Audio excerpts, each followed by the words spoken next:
একটা কবিতা শোনাতে চাই। কবিতাটির নাম হলো পুরাতন বৃত্ত, কবি রবীন্দ্রনাথ ঠাকুর।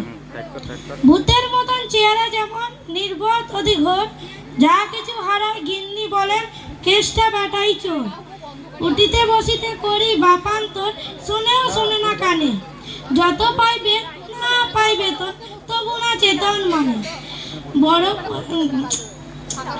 বড় প্রয়োজন রাগি প্রাণপণ, চিৎকার করি কেষ্টা, যত করি তারা নাই পাই সারা, খুঁজি ফিরি সারা দেশটা।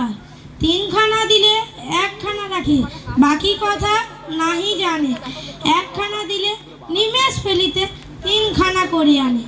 যেখানে সেখানে দিবসে দুপুরে নিদ্রাটি আসে সাদা, মহাকলরবে গালি দেয় যাবে পাজি হতভাগা গাধা। দরজার পাশে দাঁড়িয়ে সে হাসে, দেখে জ্বলে যায় পিত্ত, তবু মায়া তার ত্যাগ করা ভার, বড় পুরাতন বৃত্ত। নমস্কার।